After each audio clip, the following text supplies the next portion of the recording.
Today on B&B Toys, we are going to look at the Star Wars Vintage Collection, The Mandalorian, Djarin with Grogu. Woo! Look at all the extra accessories, all the nice little paint jobs. Got the little burn from the first season. Yeah, let's not waste any more time. Let's get this bad boy open. Okay, guys, so we've got them out of the package. As usual, I'm going to go through the accessories. The first thing I want to look at is his gun. His rifle, I should say. It's got a really nice look to it. Same one we got with the Beskar one. Same color scheme and everything that goes with it. Yeah, I really like that copper color they used. It seems like they're cleaning up stuff off the molds too much. I noticed that with one of the Beskar pieces too. Hopefully you guys can see that.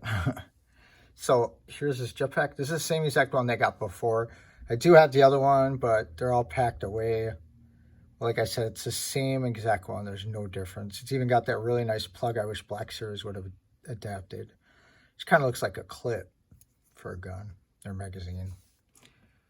Okay, he also comes with a Beskar container. This is called the Caminot, I think it's called. I'm not sure. I'll have to look it up later. The top pops off, but you need to open it a certain way.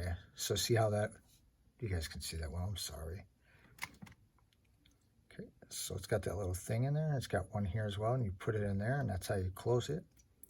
So it has definitely a nice space in here, so you could put the Beskars in here. And also on the front side, where was it? Was it here? Yeah, it's got a little door right here. So you can, just like in the movie, you can see the Beskar inside there and make sure you're getting paid the right credits. So we'll look at the Beskar and then I'll put it in here. So this is kind of ridiculous, guys, but look at the size of this Beskar. Completely accurate where it should be.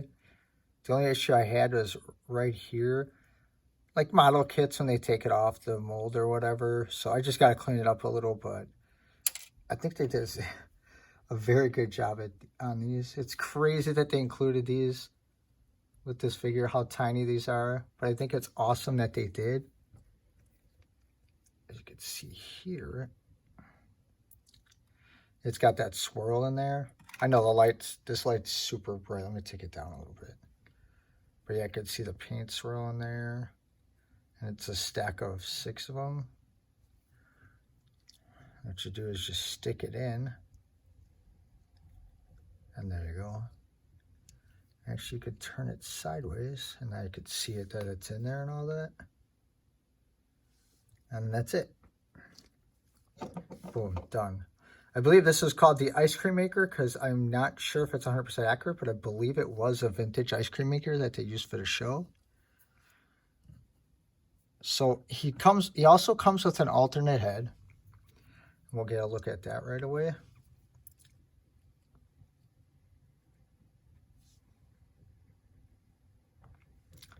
I think this is way better than the Black Series one.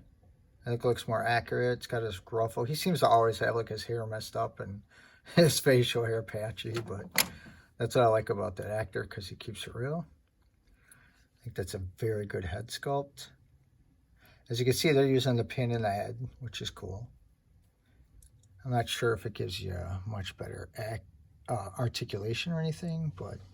Oh, and the child, before we look at the figure, we'll look at the child here. He's awesome. His arms do come out, but it's not like they pop out as easy as the Black Series one did, which I actually have here for scale purposes. That's crazy. I thought this was the tiniest figure I was going to see from them, and then they made this one.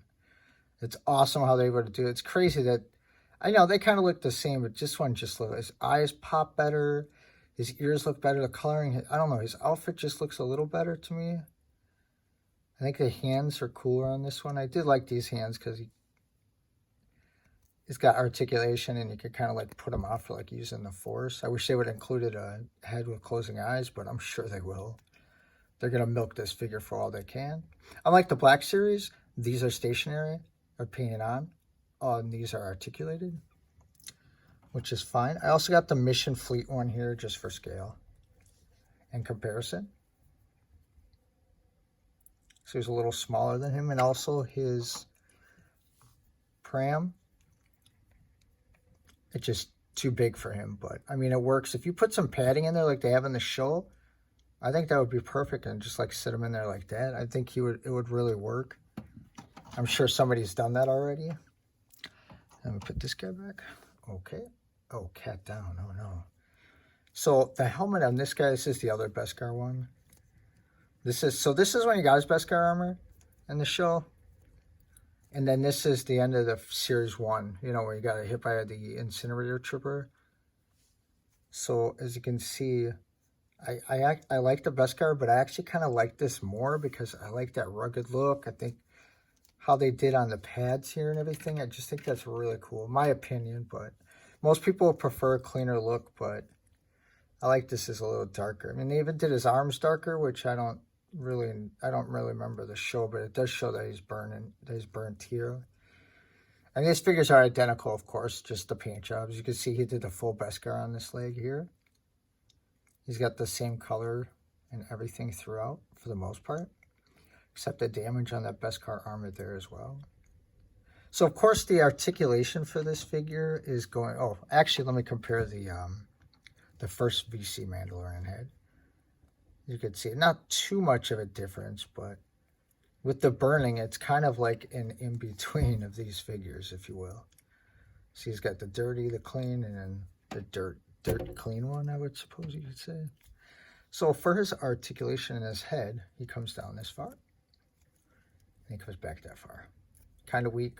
His tilt's amazing, which I love because you can always give your characters a little more character with that. There's the head. For his arms, these shoulder pads tuck right underneath his cape. Let me see if I can get a good view in there for you guys. That's how far his arm. It's going to be hindered by a shoulder pad and the cape, which is fine. I'm sure if I took the cape off, I might be able to get a little more. His elbows, which VC have always been like careful because I feel like I'm going to break them. He's got very good articulation all the way up to here. I mean, that's kind of what you want. Even 3.75, we could get better, but I'm not going to complain.